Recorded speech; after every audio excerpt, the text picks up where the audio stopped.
The reason Dr. Vine was removed from AudioVerse is because our spiritual integrity committee does not find him to, watch now, to be in harmony with the spirit of AudioVerse. You see it now? Which I covered earlier from their platform, which are not in harmony with the spirit of AudioVerse, which are the guidelines that determine what is posted on AudioVerse. And what is that sentence? Line number 9, it says, you cannot tarnish, you can't vilify the reputations of individuals, of the SDA church leadership or institutions. Question, did Dr. Vine tarnish or vilify? The man was preaching Bible truth on this issue. And they call that tarnishing and vilifying.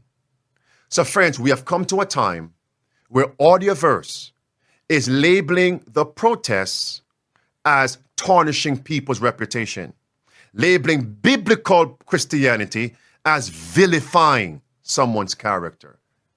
That's the time we have come. I will boycott AudioVerse.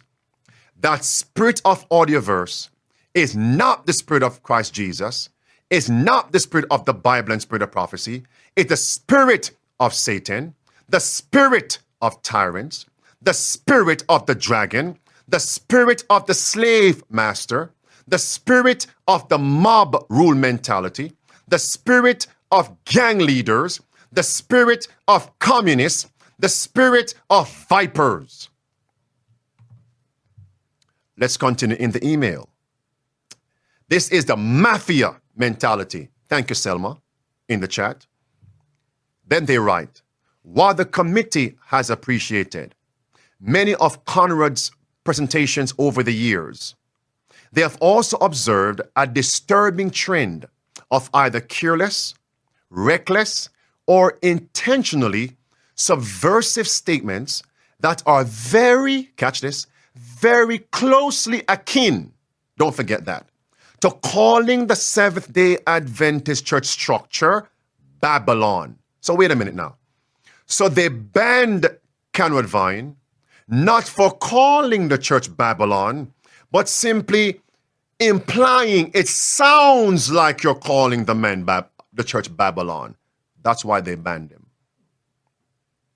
Lord have mercy. In other words, AudioVerse has become the quote-unquote thought police. Now, you didn't say that, Dr. Vine, but we are inferring you said that.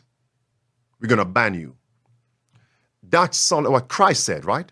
In John 2. Destroy this temple, and I will raise it up the third day. He spoke of his body.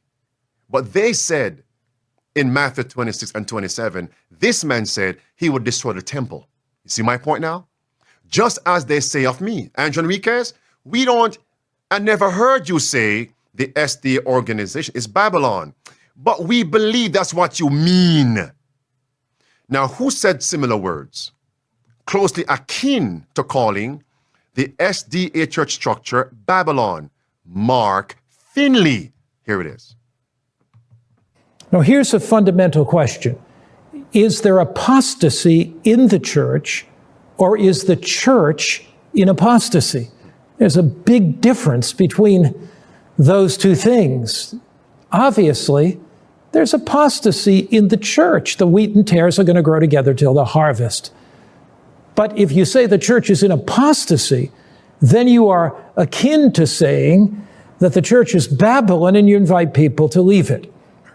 Now, almost verbatim, it's akin to say the church is Babylon. Almost verbatim. That's why they banned Conrad Vine.